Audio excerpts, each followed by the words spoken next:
عن عبد الله بن عمرو رضي الله عنهما أن رسول الله صلى الله عليه وسلم قال لزوال الدنيا أهون على الله من قتل رجل مسلم رواه الترمذي وصححه الألباني رب اشرح لي صدري ويسر لي أمري واحلل عقدة من لساني يفقهوا قولي رب زدني علما اللهم أيدني بروح القدس اللهم أرنا الحق حقا وارزقنا اتباعه وأرنا الباطل باطلا وارزقنا اجتنابه।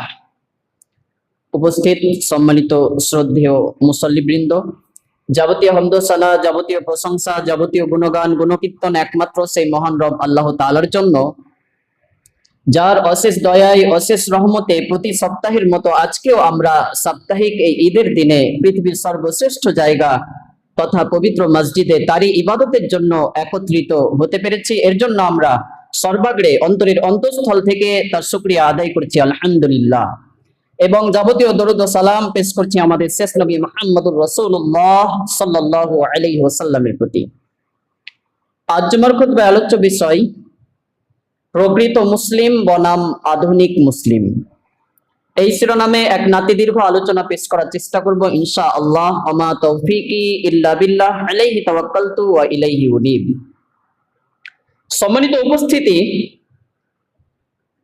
আমরা অনেকেই মনে করি, আমাদের অনেকের এই ধারণা যে মুসলিম পরিবারে জন্মগ্রহণ করেছি এটাই আমাদের জন্য নাজাতের একটা কারণ, জান্নাতে যাওয়ার জন্য যথেষ্ট।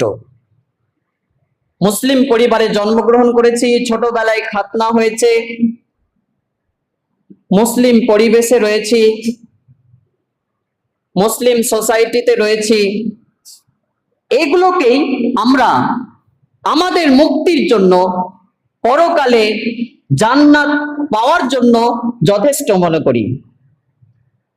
কিন্তু বাস্তবতা এর সম্পূর্ণ বিপরীত। বাস্তব ব্যাপার হচ্ছে, বাস্তব কথা হচ্ছে, আমরা যদি প্রকৃত মুসলিম না হই, নিজেকে যদি প্রকৃত মুসলিম রূপে গড়ে তুলতে না পারি, একজন মুসলিমের যেগুলো বৈশিষ্ট্য, যেগুলো কোয়ালিটি, যেগুলো গুণ থাকা উচিত, সেগুলো যদি আমাদের মধ্যে না থাকে, সেইভাবে আমরা যদি নিজেদেরকে গড়ে তুলতে না পারি, তাহলে কোশ্চিন কালেও আমরা পরকালে নাজাত পেতে পারবো না, জান্নাত লাভ করতে পারবো না, আল্লাহর সন্তুষ্টি অর্জন করতে পারবো না। সম্মানিত উপস্থিতি, মুসলিম পরিবারে জন্মগ্রহণ করাটাই শুধু মুসলিম হওয়ার জন্য যথেষ্ট নয়। ছোটবেলায় খাতনা হওয়াটাই শুধু মুসলিম হওয়ার জন্য যথেষ্ট নয়। মুসলিম পরিবেশে থাকাটাই, মুসলিম সোসাইটিতে থাকাটাই নিজেকে মুসলিম বলার জন্য যথেষ্ট নয়। আমাদেরকে বুঝতে হবে যে প্রকৃত মুসলিম কাকে বলে, প্রকৃত মুসলিমের যেগুলো গুণাবলী থাকা উচিত সেগুলো আদৌ কি আমার মধ্যে রয়েছে, আমি কি নিজেকে সেইভাবে গড়ে তুলতে পেরেছি। একজন ডাক্তারের ঘরে কোনো শিশু জন্মগ্রহণ করলে সে ডাক্তার হয়ে যায় না। একজন ইঞ্জিনিয়ারের ঘরে কোনো শিশু জন্মগ্রহণ করলে সে ইঞ্জিনিয়ার হয়ে যায় না। একজন পুলিশের ঘরে কোনো শিশু জন্মগ্রহণ করলে সে পুলিশ হয়ে যায় না। তাকে ইঞ্জিনিয়ার হওয়ার জন্য, তাকে পুলিশ হওয়ার জন্য, তাকে ডাক্তার মাস্টার হওয়ার জন্য সেই গুণ অর্জন করতে হয়, সেই ব্যাপারে দক্ষ হতে হয়, সেই লাইনে তাকে পড়াশোনা করতে হয়, তবেই সে একজন দক্ষ ডাক্তার হয়, তবেই সে একজন দক্ষ ইঞ্জিনিয়ার হয়, তবেই সে একজন পুলিশ হয়, ডাক্তার হয়, মাস্টার হয় ইত্যাদি। ডাক্তারের ঘরে জন্মগ্রহণ করাটাই তার ডাক্তার হয়ে যাওয়ার শর্ত নয়, তাকে সেই লাইনে পড়তে হবে, সেই দক্ষতা তাকে অর্জন করতে হবে। ঠিক তেমনি আমরা মুসলিম পরিবারে জন্মগ্রহণ করেছি, মুসলিম হওয়ার জন্য এটাই যথেষ্ট নয়। মুসলিমের যেগুলো গুণাবলী, মুসলিম হওয়ার জন্য যেগুলো প্রয়োজন, সেগুলো আমাদের মধ্যে নিয়ে আসতে হবে, সেইভাবে নিজেকে গড়ে তুলতে হবে, তবেই আমরা প্রকৃত মুসলিম হতে পারবো। সম্মানিত উপস্থিতি, এই যে ইসলাম, ইসলাম হচ্ছে আল্লাহ তাআলার নিকট একমাত্র গ্রহণযোগ্য দিন, একমাত্র গ্রহণযোগ্য জীবন ব্যবস্থা। এটা আমরা জানি। ইন্নাদ-দীনা ইনদাল্লাহিল ইসলাম, সূরা আল ইমরান সূরা নম্বর 3 আয়াত নম্বর 19। নিশ্চয়ই আল্লাহর নিকট একমাত্র গ্রহণযোগ্য দিন, একমাত্র গ্রহণযোগ্য জীবন ব্যবস্থা হচ্ছে ইসলাম। আর এই ইসলাম এ কমপ্লিট কোড অফ লাইফ, পরিপূর্ণ জীবন ব্যবস্থা। এতে কোনো কিছুর ঘাটতি নেই, অপূর্ণতা নেই। আল্লাহ তাআলা বিদায় হজের দিন আয়াত অবতীর্ণ করে জানিয়ে দিয়েছেন, আল ইয়াউমা আকমালতু লাকুম দীনাকুম ওয়া আতমামতু আলাইকুম নি'মাতি ওয়া রাদিতু লাকুমুল ইসলাম দীনা। 5 নম্বর সূরা 3 নম্বর আয়াত, যে আজ আমি তোমাদের জন্য তোমাদের এই দিনকে পরিপূর্ণ করে দিলাম, কমপ্লিট করে দিলাম, তোমাদের প্রতি আমার নিয়ামতকে সম্পূর্ণ করলাম, আর দিন হিসাবে ইসলামকে তোমাদের জন্য মনোনীত করলাম। বিদায় হজের দিন আরাফাতের ময়দানে এই আয়াত অবতীর্ণ হয়েছিল। সহিহ মুসলিম কিতাবুত তাফসীর হাদিস নম্বর 3017। আর এই ইসলামকে যারা ফলো করবে, ইসলামের যারা অনুসারী, তারাই হচ্ছে মুসলিম, আল্লাহর আজ্ঞাবহ ব্যক্তি, যারা আল্লাহর নিকট নিজের ইচ্ছাকে আত্মসমর্পণ করে দিবে, আল্লাহর বিধানের কাছে নিজেকে সমর্পণ করে দিবে, তারাই হচ্ছে প্রকৃত মুসলিম। পক্ষান্তরে একজন ব্যক্তি মুসলিম পরিবারে জন্মগ্রহণ করলো, ছোটবেলায় তার খাতনা হলো, কিন্তু এতদ সত্ত্বেও সে যদি নিজের ইচ্ছাকে আল্লাহর নিকট আত্মসমর্পণ না করে, নিজেকে আল্লাহর বিধানের নিকট সঁপে না দেয়, আল্লাহর বিধিবিধান অনুযায়ী জীবন যাপন না করে, ইসলাম অনুযায়ী জীবন পরিচালনা না করে, তাহলে সে কোশ্চেন কালেও মুসলিম হতে পারে না। এই বিষয়টা আমাদেরকে বুঝতে হবে। আমাদেরকে প্রকৃত মুসলিম হওয়ার জন্য চেষ্টা করতে হবে। যেভাবে দুনিয়াবি ক্ষেত্রগুলোতে আমরা এক্সপার্ট হওয়ার চেষ্টা করি, দক্ষ হওয়ার চেষ্টা করি, কেউ যখন ডাক্তার হওয়ার জন্য চেষ্টা করে, তখন সে সেই ব্যাপারে এক্সপার্ট হওয়ার চেষ্টা করে, দক্ষ হওয়ার চেষ্টা করে, সেই ব্যাপারে দক্ষতা অর্জন করার চেষ্টা করে। কারণ সে জানে, সে যদি একজন দক্ষ ডাক্তার হয়, তাহলে তার সমাজে ভ্যালু থাকবে, তার মূল্য থাকবে, তার প্রমোশন হবে, তার বেতন বৃদ্ধি পাবে, আরো ইত্যাদি ইত্যাদি। যে কোনো কাজের ক্ষেত্রে মানুষ দুনিয়াবি ক্ষেত্রে কিন্তু দক্ষ হওয়ার চেষ্টা করে, এক্সপার্ট হওয়ার চেষ্টা করে। কিন্তু দুঃখের বিষয় হচ্ছে যে পরকালীন বিষয়ে, পরকালের বিষয়গুলো যখন আসে, তখন আমরা সেই ব্যাপারে দক্ষ হওয়ার চেষ্টা করি না। যেমন ইমানের ক্ষেত্রে আমরা আমাদের ইমানের ক্ষেত্রে দক্ষ হওয়ার চেষ্টা করি না, এক্সপার্ট হওয়ার চেষ্টা করি না। মুসলিম হওয়ার যখন প্রসঙ্গ আসে, তখন আমরা সেই ব্যাপারে এক্সপার্ট হওয়ার চেষ্টা করি না, দক্ষ হওয়ার চেষ্টা করি না। সো কল্ড মুসলিম, নামে মাত্র আমরা মুসলিম। আমরা অনেকেই মনে করি যে ইসলামী পরিবারে জন্মগ্রহণ করেছি, মুসলিম পরিবারে জন্মগ্রহণ করেছি, ইসলামী পরিবারে থাকছি, জুমার নামাজ পড়বো, ঈদের নামাজ পড়বো, এই তো যথেষ্ট মুসলিম হওয়ার জন্য। আশ্চর্য আমাদের চিন্তা ভাবনা। কয়জন মানুষ চেষ্টা করে যে নিজেকে প্রকৃত মুসলিম হওয়ার জন্য যে আমাকে আরো এগিয়ে যেতে হবে, ইসলামী বিধিবিধান মেনে চলতে হবে, নিজেকে এক্সপার্ট রূপে গড়ে তুলতে হবে মুসলিম হওয়ার ক্ষেত্রে, এই মেন্টালিটি কয়জন মানুষের মধ্যে আছে? সম্মানিত উপস্থিতি, রাসূল সাল্লাল্লাহু আলাইহি ওয়াসাল্লাম মুসলিমের পরিচয় দিচ্ছেন। আমাদেরকে মনে রাখতে হবে যে সমস্ত নবী রাসূলগণ মুসলিম ছিলেন। আল্লাহ তাআলা কোরআনে উল্লেখ করেছেন, সূরা বাকারা সূরা নম্বর 2 আয়াত নম্বর 132, ওয়া ওয়াসা বিহা ইব্রাহিম বানিহি ওয়া ইয়াকুব। আর এরই উপদেশ দিয়েছিলেন ইব্রাহিম এবং তার সন্তানদেরকে এবং ইয়াকুব আলাইহিস সালাম। তারা কি বলেছিলেন? ইয়া বানিয়া ইন্নাল্লাহা আস্তাফা লাকুমুদ্দিন, হে আমার সন্তানেরা, নিশ্চয়ই আল্লাহ তোমাদের জন্য এই দিনকে চয়ন করেছেন, ইসলামকে তোমাদের জন্য মনোনীত করেছেন। ফালা তামুতুন্না ইল্লা ওয়া আনতুম মুসলিমুন, so don't die except while you are Muslims. সুতরাং প্রকৃত মুসলিম না হয়ে মৃত্যুবরণ করো না। এই কথা আরো বলা হয়েছে সূরা আল ইমরান সূরা নম্বর 3 আয়াত নম্বর 52, সূরা ইউনূস সূরা নম্বর 10 আয়াত নম্বর 72 এবং 84, সূরা নামল সূরা নম্বর 27 আয়াত নম্বর 44, এছাড়া আরো অনেক জায়গায়। তো সমস্ত নবী রাসূলগণ মুসলিম ছিলেন, ইসলামের অনুসারী ছিলেন। তারা তাদের সন্তানদেরকে এই ব্যাপারে ওসিয়ত করেছেন, প্রকৃত মুসলিম হয়ে মৃত্যুবরণ করার ওসিয়ত করেছেন। আমাদেরকে যথাসাধ্য চেষ্টা করতে হবে যে আমরা যাতে প্রকৃত মুসলিম হয়ে দুনিয়া থেকে বিদায় নিতে পারি। রাসূল সাল্লাল্লাহু আলাইহি ওয়াসাল্লাম মুসলিমের পরিচয় দিচ্ছেন সহিহ বুখারী কিতাবুস সালাহ হাদিস নম্বর 391 এবং নাসাই হাদিস নম্বর 4997, সিলসিলা সহিহা হাদিস নম্বর 3565 এবং মিসকাতুল মাসাবি কিতাবুল ঈমান হাদিস নম্বর 13। আনাস ইবনে মালিক রাদিয়াল্লাহু আনহু বলেন, রাসূল সাল্লাল্লাহু আলাইহি ওয়াসাল্লাম বলেছেন, মান সাল্লা সালাতানা ওয়াস্তাকবালা কিবলাতানা ওয়া আকালা যাবিহাতানা ফাযালিকাল মুসলিম আল্লাযী লাহু জিম্মাতুল্লাহি ওয়া জিম্মাতু রাসূলিহ। রাসূল সাল্লাল্লাহু আলাইহি ওয়াসাল্লাম বলছেন, যেই ব্যক্তি আমাদের মতো সালাত আদায় করলো, ওয়াস্তাকবালা কিবলাতানা আমাদের কিবলাকে কিবলা হিসাবে মেনে নিল, ওয়া আকালা যাবিহাতানা আমাদের মতো আমাদের পদ্ধতিতে জবে করলো, খেলো, অর্থাৎ শরীয়ত নির্দেশিত পথে জবে করলো পশুকে এবং সেই মতো মাংস ভক্ষণ করলো, ফাযালিকাল মুসলিম তাহলে সে একজন মুসলিম। আল্লাযী লাহু জিম্মাতুল্লাহি ওয়া জিম্মাতু রাসূলিহ সে এমন এক মুসলিম যার ব্যাপারে আল্লাহ এবং তার রাসূল জিম্মাদার। সুবহানাল্লাহ। ফালা তুগফিরুল্লাহ ফি জিম্মাতিহি সুতরাং তোমরা আল্লাহর জিম্মাদারিত্বে প্রতারণা করো না, বিশ্বাসঘাতকতা করো না। এই হাদিসে একজন মুসলিমের কয়েকটা শর্ত আমরা পেলাম, কয়েকটা গুণাবলী আমরা পেলাম, কোয়ালিটি আমরা পেলাম। তার মধ্যে এক নম্বর হচ্ছে যে শরীয়ত নির্দেশিত পদ্ধতিতে রাসূল সাল্লাল্লাহু আলাইহি ওয়াসাল্লামের দেখানো পদ্ধতিতে সে সালাত আদায় করবে। এই টপিকটা নিয়ে যদি আলোচনা করি তাহলে আলোচনা লম্বা হয়ে যাবে।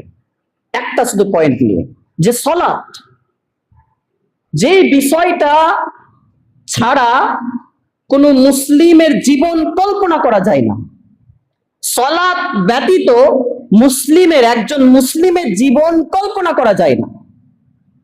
সেখানে আজকে সমাজের কজন মুসলিম যারা নিজেকে মুসলিম বলে পরিচয় দেয়, মুসলিম বলে দাবি করে, তাদের মধ্যে আজ কয়জন সালাতের সাথে সম্পৃক্ত, কয়জন মসজিদের সাথে কানেক্টেড রয়েছে? এই সালাত এমন একটা বিষয়, এমন একটা ইবাদত, এমন একটা আমল, যে আমলকে, যে ইবাদতকে, যে বিষয়টাকে আল্লাহ তাআলা সরাসরি ঈমান বলে উল্লেখ করেছেন। অন্য কোনো ঈমানকে, অন্য কোনো আমলকে, অন্য কোনো ইবাদতকে আল্লাহ তাআলা কোরআনে সরাসরি ঈমান বলে উল্লেখ করেননি।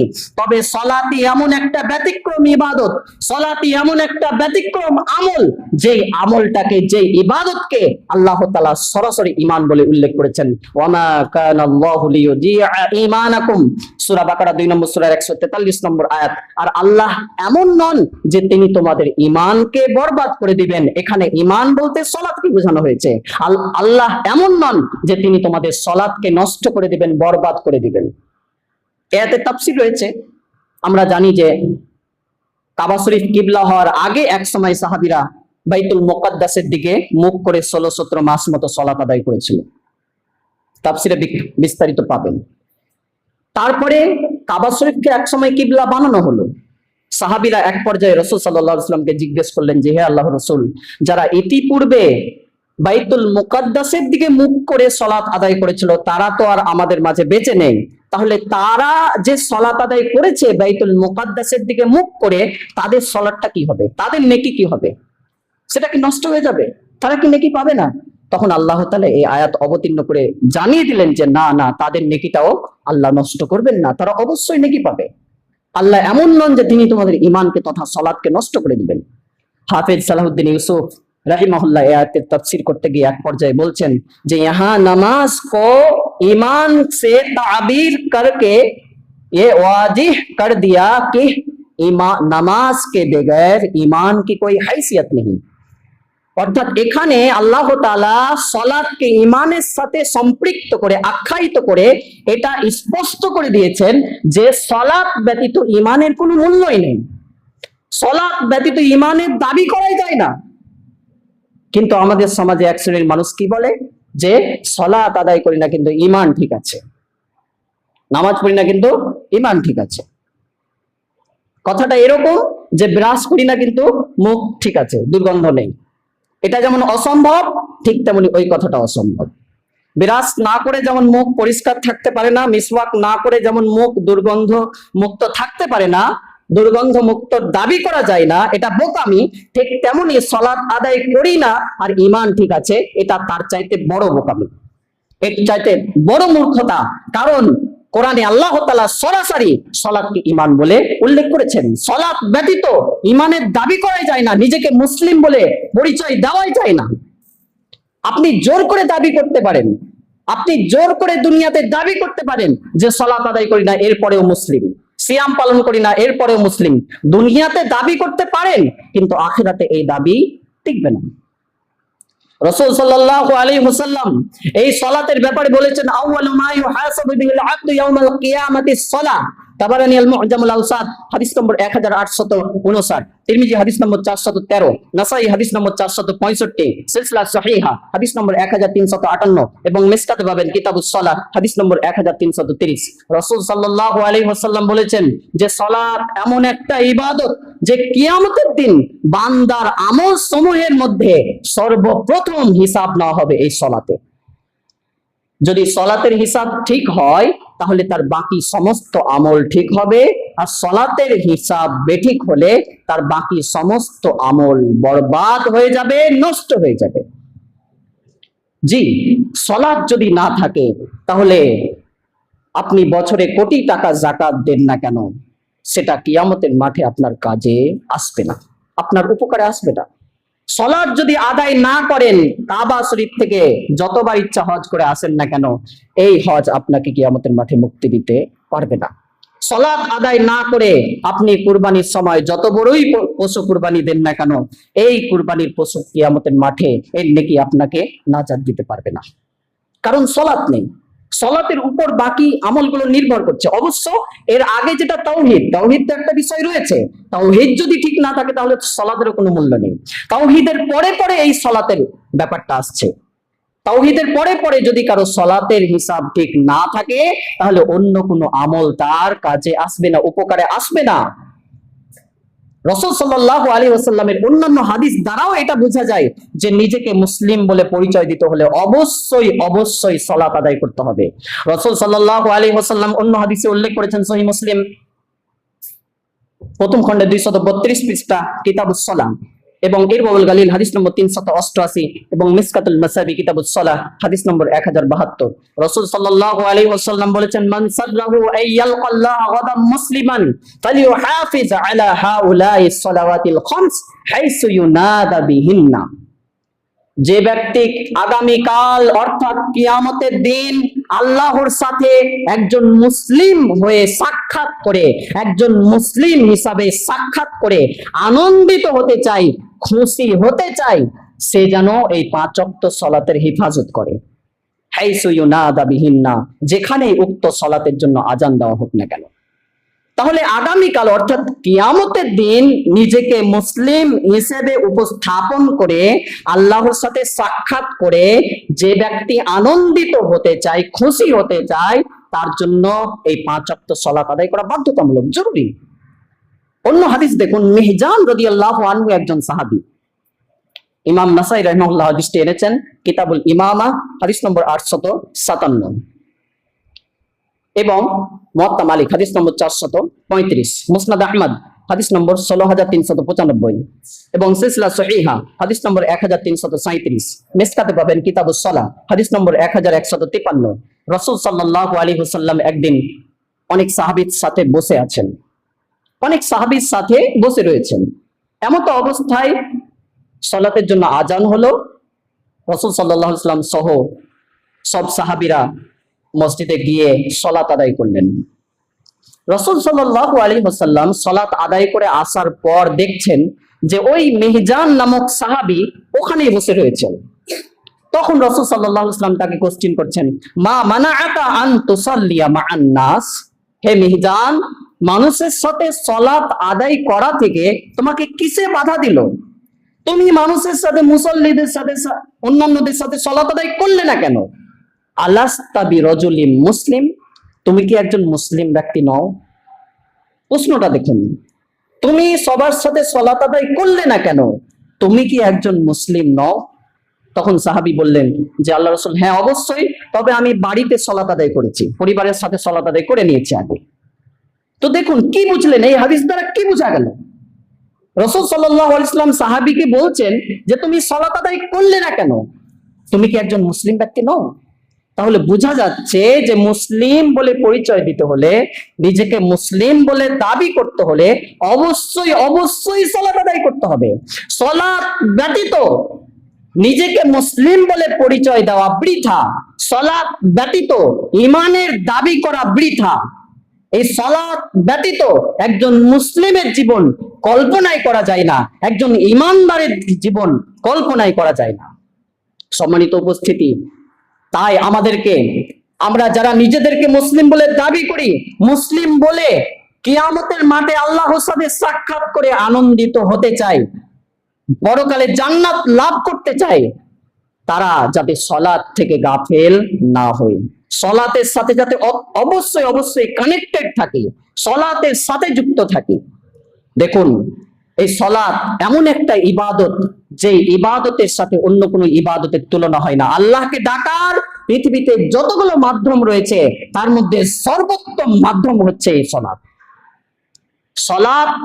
সালাতের মাধ্যমে আল্লাহকে যেভাবে ডাকা যায়, আহ্বান করা যায়, পৃথিবীতে এমন কোনো আর ইবাদত নেই যে ইবাদত দিয়ে সালাতের মতো আল্লাহকে ডাকা যায়, আহ্বান করা যায়। আল্লাহ আমাদের বিষয়গুলো বুঝার তৌফিক দান করুন, আমিন।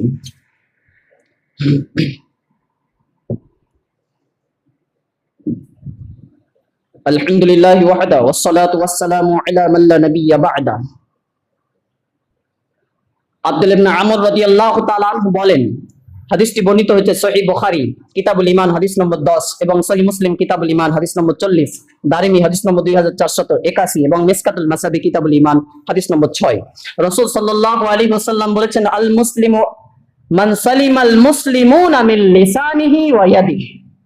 আমরা তো একটা গুণ দেখলাম যে মুসলিমের জন্য সালাত আদায় করা অপরিহার্য, কম্পালসারি। তবে সালাতই শুধু যথেষ্ট নয়, এর সাথে আরো অনেকগুলো ব্যাপার রয়েছে, আরো অনেক পয়েন্ট রয়েছে যেগুলো একজন মুসলিমের মধ্যে থাকা কম্পালসারি, জরুরি, অপরিহার্য। এই হাদিসে রাসূল সাল্লাল্লাহু আলাইহি ওয়াসাল্লাম একজন মুসলিমের কিছু গুণাবলী উল্লেখ করেছেন। রাসূল সাল্লাল্লাহু আলাইহি ওয়াসাল্লাম বলছেন, আল মুসলিমু মান সালিমাল মুসলিমুনা মিন লিসানিহি ওয়া ইয়াদিহি। প্রকৃত মুসলিম হচ্ছে ওই ব্যক্তি যার হাত এবং জিহ্বা থেকে, অর্থাৎ মুখ থেকে সমস্ত মুসলিম নিরাপদ থাকে, সেফ থাকে। আজকে দেখুন এই জিনিসটার বড়ই অভাব। আমরা অনেকেই তো নিজেদেরকে মুসলিম বলে দাবি করি, মুসলিম বলে পরিচয় দিই, ইমানদার হিসেবে নিজেকে উপস্থাপন করার চেষ্টা করি, জোরালো দাবি করি, কিন্তু বাস্তবে দেখা যায় যে আমাদের হাত থেকে, আমাদের জবান থেকে অন্যান্য মুসলিম নিরাপদ নয়। জবানের মাধ্যমে অন্যকে আঘাত দিচ্ছি, কথার মাধ্যমে অন্যজনের অন্তরকে ভেঙে চৌচির করে দিচ্ছি, অন্যকে অপমানিত করছি, লাঞ্ছিত করছি, হাতের মাধ্যমে অনেককে আঘাত করছি, মারছি, পিটাচ্ছি। তাহলে এটা কি একজন মুসলিমের বৈশিষ্ট্য? এরকম গুণাবলী কি একজন মুসলিমের হওয়া উচিত? কোশ্চিন কালেও না। একজন প্রকৃত মুসলিম কোশ্চিন কালেও নিজের হাত দ্বারা, নিজের জবান দ্বারা অন্য মুসলিমকে আঘাত করতে পারে না, কষ্ট দিতে পারে না, বরং সর্বদা তার হাত থেকে, সর্বদা তার জবান থেকে অন্যান্য মুসলিম, অন্যান্য মানুষেরা নিরাপদ থাকবে, সেফ থাকবে, এ কথাই চূড়ান্ত। অন্য হাদিসে রাসূল সাল্লাল্লাহু আলাইহি ওয়াসাল্লাম বলছেন, আব্দুল্লাহ ইবনে উমর রাদিয়াল্লাহু তাআলা আনহুমা হাদিসটি বর্ণনা করেছেন সহিহ বুখারী। ইমাম বুখারী রাহিমাহুল্লাহ হাদিসটি এনেছেন কিতাবুল মাযালিম হাদিস নম্বর 2442, সহিহ মুসলিম কিতাবুল বিররি ওয়াস সিলাতি ওয়াল আদাব হাদিস নম্বর 2580 এবং সিলসিলা সহিহা হাদিস নম্বর 504। মিসকাতে পাবেন কিতাবুল আদাব হাদিস নম্বর 4958। রাসূল সাল্লাল্লাহু আলাইহি ওয়াসাল্লাম বলেছেন, আল মুসলিমু আখুল মুসলিম লা ইয়াজলিমুহু ওয়া লা ইউসলিমুহু ওয়া মান কানা ফি হাজাতি আখিহি কানা আল্লাহু ফি হাজাতিহি। একজন মুসলিম আরেকজন মুসলিমের ভাই, ভ্রাতৃত্বের বন্ধনে রাসূল সাল্লাল্লাহু আলাইহি ওয়াসাল্লাম দুজন মুসলিমকে আবদ্ধ করে দিলেন, আবদ্ধ করে দিয়েছেন যে একজন মুসলিম আরেকজন মুসলিমের ভাই। তারা দুজন যেখানেই থাকুক না কেন, চাই একজন পূর্ব প্রান্তরে থাক না কেন, আরেকজন পশ্চিম প্রান্তরে থাক না কেন, দূরত্ব যতই থাক না কেন, ঈমানের বন্ধনে, ভ্রাতৃত্বের বন্ধনে তারা আবদ্ধ। একজন মুসলিম আরেকজন মুসলিমের ভাই, সে তার প্রতি জুলুম করবে না এবং তাকে জালিমের হাতে ছেড়ে দিবে না। ওমান কানা ফি হাজাতি আখিহি কানা আল্লাহু ফি হাজাতিহি। যে ব্যক্তি তার অন্য ভাইয়ের, মুসলিম ভাইয়ের সাহায্যে থাকে, আল্লাহ তাআলা তার সাহায্যে থাকেন। ওমান ফাররাজা আন মুসলিমিন কুরবাতান ফাররাজাল্লাহু আনহু কুরবাতাম মিন কুরবাতি ইয়াউমাল কিয়ামা। আর যে ব্যক্তি দুনিয়াতে তার কোনো মুসলিম ভাইয়ের কোনো সমস্যা, কোনো কষ্ট দূর করে দেয়, কিয়ামতের দিন আল্লাহ তাআলা তার সমস্যা, তার কষ্টকে দূর করে দিবেন। সুবহানাল্লাহ।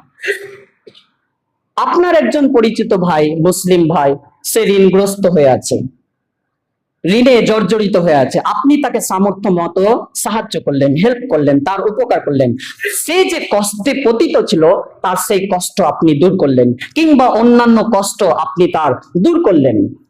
এই যে আপনি তার কষ্ট দূর করলেন, এর বিনিময়ে কিয়ামতের দিন আল্লাহ তাআলা আপনার কষ্ট দূর করবেন, আপনার সমস্যা দূর করবেন। কিয়ামতের মাঠ কত কঠিন এটা তো আমরা বুঝতেই পারছি, কতটা ভয়াবহ হবে পরিস্থিতি। যে ইয়াউমা ইয়াফিরুল মারউ মিন আখিহি ওয়া উম্মিহি ওয়া আবিহি ওয়া সাহিবাতিহি ওয়া বানিহি লিকুল্লি ইমরিইন মিনহুম ইয়াউমা ইদিন শাআনুন ইউগনিহি।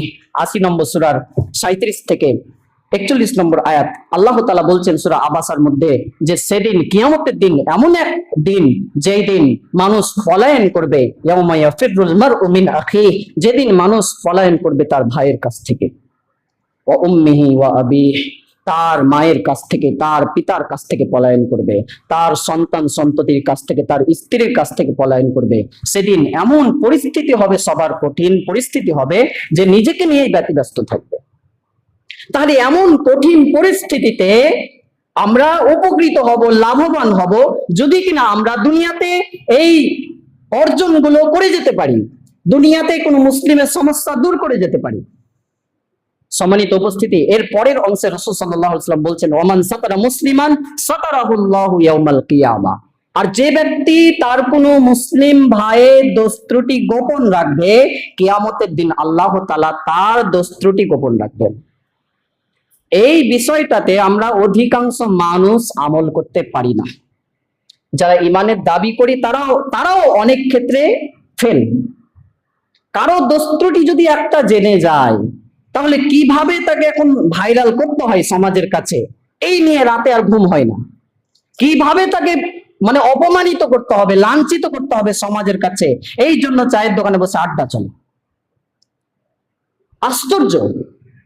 অথচ এর গুরুত্বের কথা, এই যে দোষ ত্রুটি কারো আমি জানতে পারলাম, সেটাকে যদি গোপন রাখি তাহলে এর ফজিলত কত, এর উপকারিতা কত, এটা যদি আমরা বুঝতাম। তবে হ্যাঁ, কারো আপনি ব্যক্তিগত কোনো ভুল ত্রুটি জানতে পারলেন, সেটা তাকে আপনি বলুন, তাকে আপনি পার্সোনালি বলুন এটা আপনার ভুল হচ্ছে, এটা সংশোধন করা উচিত।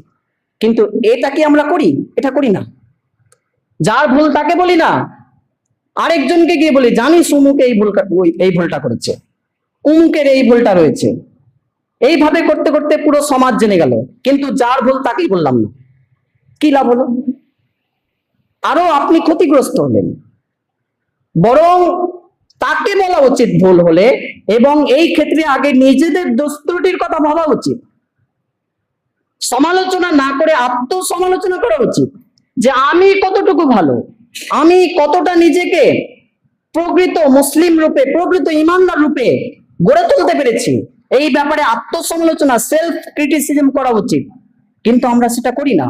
পরের সমালোচনা করতে ব্যস্ত, পরের ভুল ধরতে শুধু ব্যস্ত, পরের ভুল প্রচার করতে ব্যস্ত। সম্মানিত উপস্থিতি, এই হাদিসের প্রথম অংশে আমরা দেখলাম যে রাসূল সাল্লাল্লাহু আলাইহি ওয়াসাল্লাম বলছেন যে একজন মুসলিম আরেকজন মুসলিমের ভাই, সে তার প্রতি জুলুম করবে না, অন্যায় করবে না, অবিচার করবে না। আর আজকে আমরা দুনিয়াবি অনেক ক্ষেত্রকে প্রাধান্য দিতে গিয়ে, রাজনীতির দোহাই দিয়ে আমি এই পার্টি করি, ওই ভাই ওই পার্টি করে, এই জন্য ওর প্রতি জুলুম করি, অত্যাচার করি, ইমানের ব্যাপারটা আসেই না। আগে ইমানের ব্যাপারটা আসা উচিত ছিল যে সে যেই হোক না কেন, সে একজন যদি ইমানদার হয় তাহলে আমার তো উচিত যে তার প্রতি জুলুম না করা, বরং তাকে সাধ্যমতো হেল্প করা, সহযোগিতা করা। কিন্তু আমরা সেটা করি না, অপরের প্রতি জুলুম করি, অত্যাচার করি। এগুলো আমাদের নিত্যদিনের স্বভাব হয়ে গেছে। পরের দস্তুটি প্রচার করা, অপরকে অপমান করা, লাঞ্ছিত করা, সমাজের সম্মুখে খারাপ ব্যক্তিত্ব হিসাবে উপস্থাপন করা, এগুলো আমাদের নিত্যদিনের স্বভাব হয়ে গেছে। এরপরেও আমরা মুসলিম, এরপরেও আমরা খাঁটি ইমানদার। সম্মানিত উপস্থিতি, এইভাবে খাঁটি ইমানের দাবি করা যায় না। এইভাবে নিজেকে পাপ পঙ্কিলতায় ডুবিয়ে রেখে, কাদার মধ্যে ডুবিয়ে রেখে কখনো পরিষ্কার পরিচ্ছন্ন থাকার দাবি করা যায় না। বরং এই সমস্ত কাদা থেকে, এই সমস্ত ড্রেন থেকে বেরিয়ে আসতে হবে, পরিষ্কার জায়গায় এসে দাঁড়াতে হবে। এই সমস্ত নোংরা আচরণ থেকে, ঘৃণিত পন্থা থেকে নিজেকে দূরে সরিয়ে রাখতে হবে। তারপরে আপনি নিজেকে খাঁটি ইমানদার হিসাবে দাবি করতে পারি, খাঁটি মুমিন হিসাবে দাবি করতে পারি। সম্মানিত উপস্থিতি, মনে রাখতে হবে যে রাসূল আল্লাহ তাআলা আমাদেরকে বারবার কোরআনে সাবধান করেছেন যে আমরা যাতে প্রকৃত মুসলিম না হয়ে মৃত্যুবরণ না করি। কারণ প্রকৃত মুসলিম না হয়ে যদি দুনিয়া ছেড়ে চলে যায় তাহলে কবরে আমাদের খবর রয়েছে, কিয়ামতের মাঠে আমাদের কঠিন পরিস্থিতি রয়েছে। আল্লাহ তাআলা বলছেন, ইয়া আইয়ুহাল্লাযীনা আমানুত্তাকুল্লাহ হাক্কা তুকাতিহি ওয়া লা তামুতুন্না ইল্লা ওয়া আনতুম মুসলিমুন। 3 নম্বর সূরার 102 নম্বর আয়াত। হে বিশ্বাসীগণ, তোমরা আল্লাহকে ভয় করো, যথাসাধ্য ভয় করো। ওয়া লা তামুতুন্না ইল্লা ওয়া আনতুম মুসলিমুন, আর প্রকৃত মুসলিম না হয়ে মৃত্যুবরণ করো না।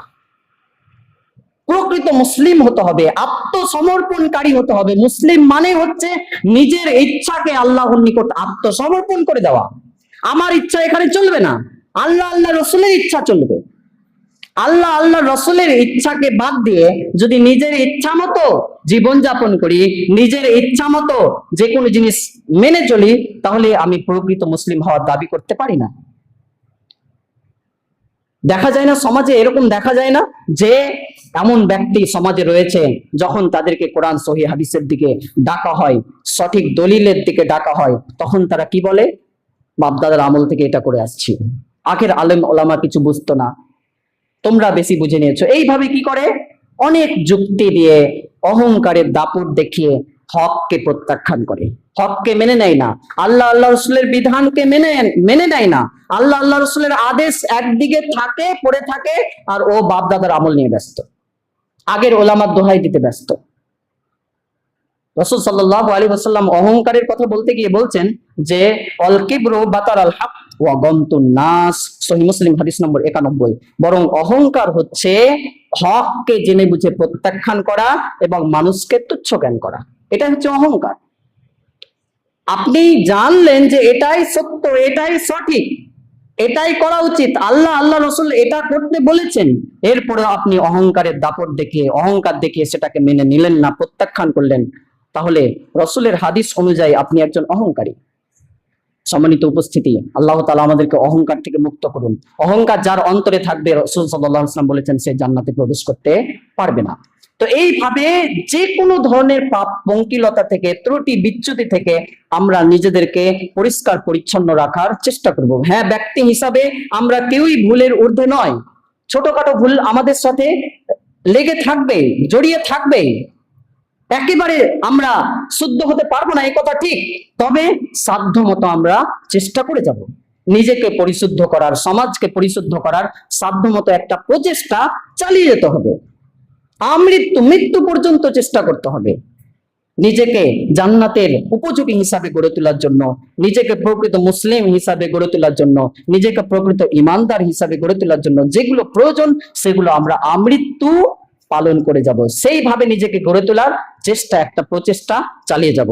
আল্লাহ তাআলার কাছে পরিশেষে দোয়া করি তিনি যেন সর্বপ্রথম আমাকে অতঃপর উপস্থিত সবাইকে প্রকৃত মুসলিম হওয়ার তৌফিক দান করেন, আমিন। আমরা যাতে প্রকৃত ইমানদার হতে পারি, প্রকৃত মুসলিম হতে পারি, প্রকৃত মুসলিম হওয়ার জন্য যেগুলো গুণ প্রয়োজন, যেগুলো কোয়ালিটি প্রয়োজন, সেইগুলো যাতে আমরা নিজেদের মধ্যে গড়ে তুলতে পারি, আল্লাহ তাআলা আমাদের সেই ব্যাপারে সাহায্য করুন, সহযোগিতা করুন, তৌফিক দান করুন, আমিন। আমাদের মাঝে যারা অসুস্থ রয়েছেন আল্লাহ তাআলা তাদেরকে আরোগ্য দান করুন, এবং যারা মারা গেছেন তাদের কবরের শাস্তি আল্লাহ তাআলা মাফ করুন। এই দাবি এই দোয়া রেখে আজকের সংক্ষিপ্ত খুতবা এখানে ইতি করলাম। ওয়া আখির দাওয়ানা আলহামদুলিল্লাহি রাব্বিল আলামিন। আউযু বিল্লাহি মিনাশ শাইতানির রাজিম। বিসমিল্লাহির রহমানির রহিম। ইন্নাল্লাহা মালাইকাতাহু ইউসাল্লুনা আলান নবী ইয়া আইয়ুহাল্লাযীনা আমানু